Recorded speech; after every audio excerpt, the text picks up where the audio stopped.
Imagine a nation of 130 million souls, the proud beating heart of the African Renaissance, standing at the edge of the highlands and gazing with quiet unyielding longing toward the Red Sea, those ancient waters that once carried the majestic fleets of the Aksumite Empire to the far corners of the known world, bearing gold, frankincense, and the light of civilization itself.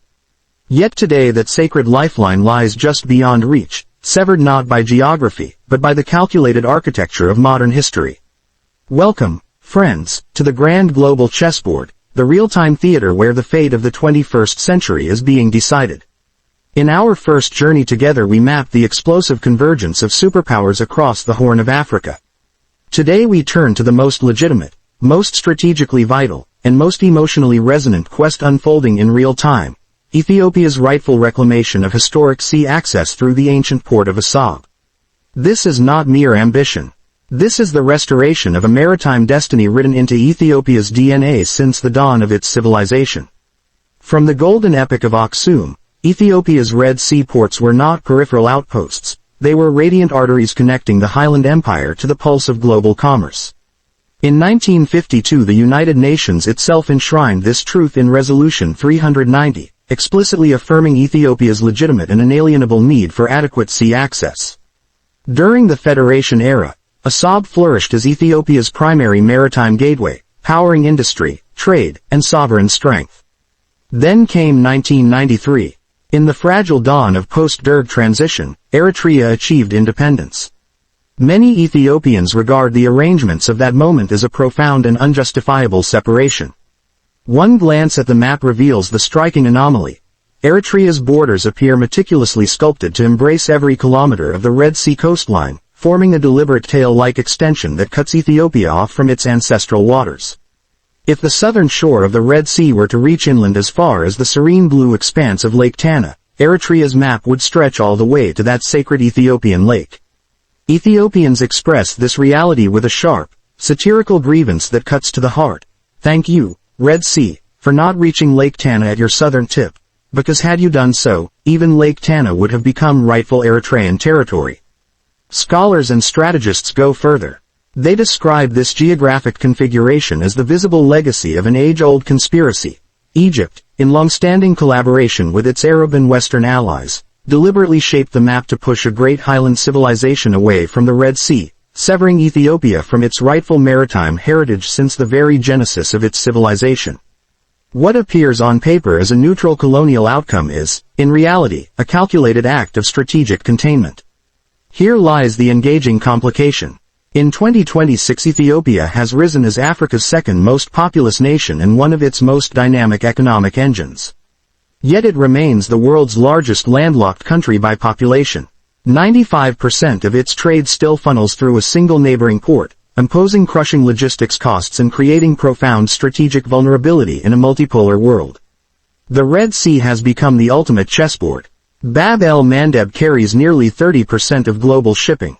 Every major power, China, the United States, Russia, Turkey, the Gulf states, has staked its claim.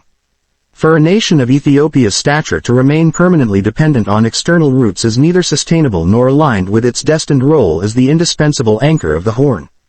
Assab, lying a mere 60 kilometers from the Ethiopian border, is not just a port.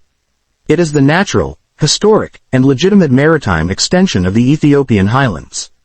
A negotiated framework of dignified access would slash costs, ignite industrial corridors, empower the youth bulge, and recalibrate the entire balance of power across the Red Sea. The climax of this story is unfolding now. Prime Minister Abiy Ahmed has pursued this quest with remarkable wisdom and restraint, seeking not ownership, but secure, equitable access grounded in historical truth and the 1952 United Nations mandate. Through persistent diplomacy, African Union mediation, and evolving international partnerships, Ethiopia demonstrates a mature path, one that honors existing borders while courageously insisting that no great nation can forever be denied its natural connection to the sea. And here is the satisfactory ending, the vision that awaits us. Ethiopia's legitimate quest for Assab is not a zero-sum confrontation. It is the luminous missing piece in the Horn of Africa's grand mosaic of integration and shared renaissance. A just, forward-looking solution rooted in historical justice and mutual prosperity can transform the Red Sea from a theater of rivalry into a radiant corridor of African unity and progress. By 2026 and in the shining years ahead, Ethiopia will reclaim its natural maritime heritage and rise as the connected, radiant powerhouse its geography, history, and indomitable spirit have always destined it to become. Eritrea may yet emerge as a valued partner in this shared future. And the entire Horn of Africa will step forward, no longer a pawn in great power games, but the sovereign master of its own magnificent strategic destiny.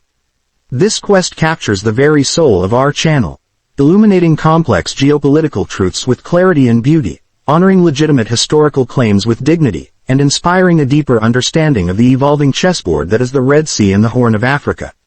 If these words stir something noble within you, if you believe in geopolitics guided by history, justice, and the highest aspirations of African Renaissance, then join this journey. Subscribe, turn on notifications, and become part of the conversation that is shaping tomorrow.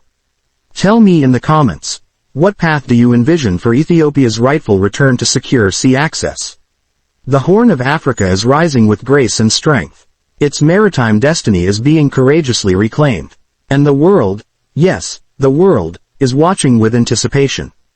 Thank you for sharing this profound journey with me today.